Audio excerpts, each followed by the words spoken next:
In November 1901, a Bengali scientist walked into the Royal Institution in London and told a room full of British physicists that plants could feel, not metaphorically, measurably, with electrical signals he could graph on a machine he built himself.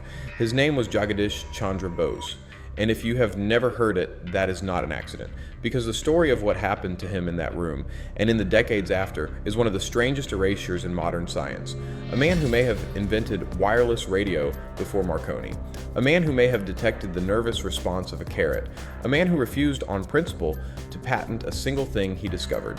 And the scientific establishment did not know what to do with him.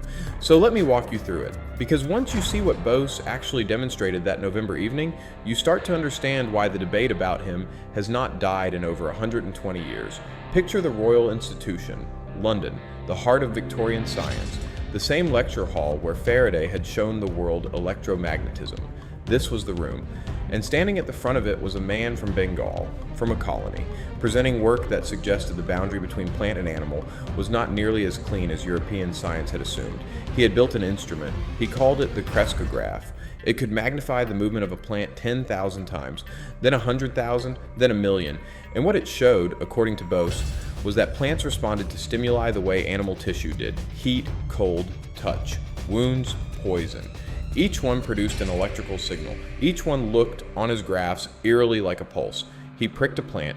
The needle jumped. He gave it chloroform. The signal slowed, then flattened, the way they would in an anesthetized animal. He poisoned a plant on stage, and he claimed you could watch it die. Now imagine you were in that audience. You came expecting a lecture on physics, and instead you are being told that the cabbage in your kitchen has something like a nervous system.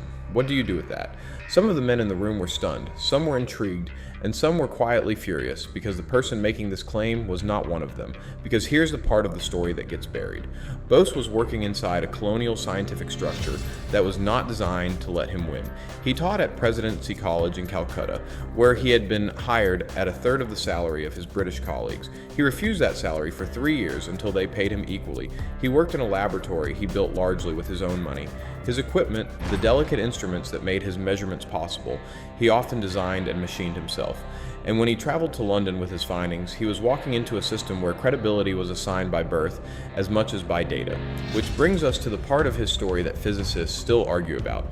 Because before the plants, before the Crescograph, Bose was doing something else entirely. He was working on electromagnetic waves, specifically very short ones, microwaves. In 1895, 2 years before Marconi's famous wireless demonstration, Bose gave a public lecture in Calcutta, where he transmitted an electromagnetic signal through walls across a distance and used it to ring a bell and detonate a small charge of gunpowder through walls in 1895.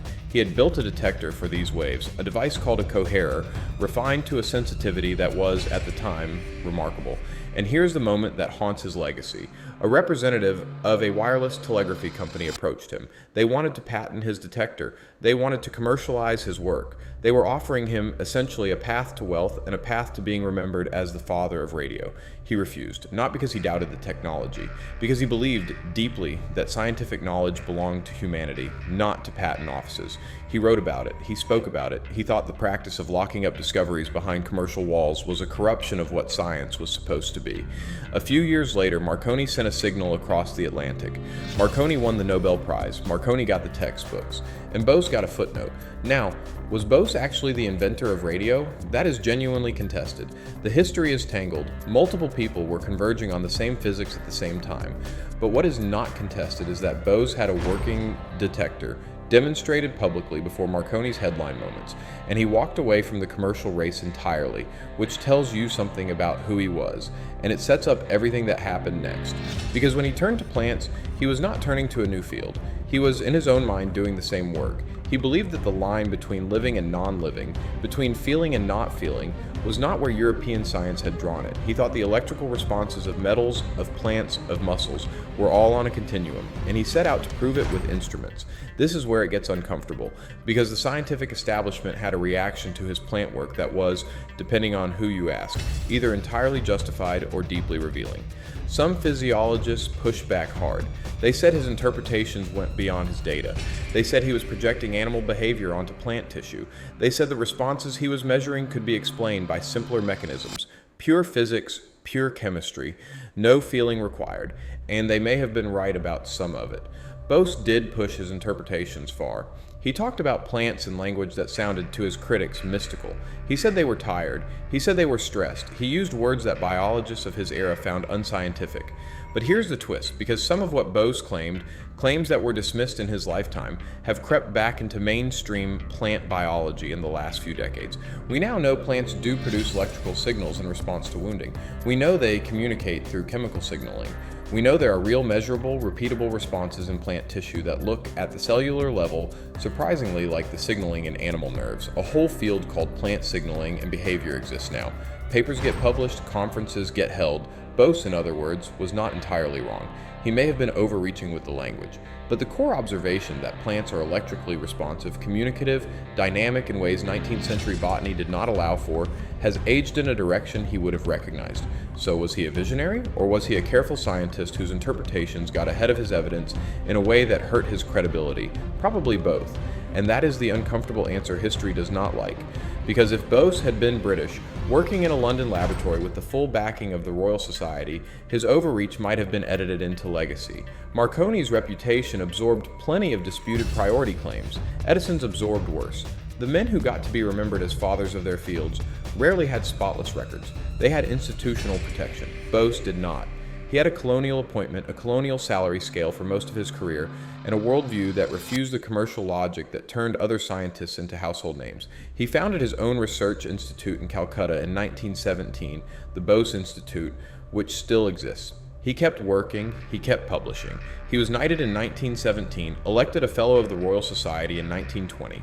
He was not unrecognized in his lifetime, but he was, in a specific way, contained. His work on radio went to other men. His work on plants got filed under interesting but unproven, and the figure who emerges in standard histories of physics and biology is a curiosity, a footnote, a man who was almost, when in fact he was something stranger and more specific than that. He was a scientist who built his own instruments because no one would sell him the right ones. He was a researcher who gave away inventions that would have made him rich because he thought patents corrupted science. He was a Bengali polymath who stood in the Royal Institution in 1901 and told the heart of the British scientific establishment that their understanding of life itself was incomplete. And he did it with graphs, with needles, with a machine that magnified a leaf's movement 10 million times so that a room full of skeptical Victorians could watch a plant flinch. Whether you think he was right about everything is almost beside the point. The point is that the conversation he started about electrical signaling in plants, about the continuity between living tissues, about who gets to draw the line between feeling and not feeling, that conversation is still happening. In journals, in labs, in arguments about whether trees communicate through root networks, in debates about plant consciousness that serious biologists now have without embarrassment. He started that conversation in 1901, and he has been waiting quietly in the footnotes for the rest of science to catch up. So the next time someone tells you a plant cannot feel anything, you can think about Jagadish Chandra Bose, standing in London, in front of a room that did not want to believe him, watching a needle jump every time he wounded a leaf. He did not patent it, he did not monetize it, he did not even insist on being remembered for it. He just wanted you to know.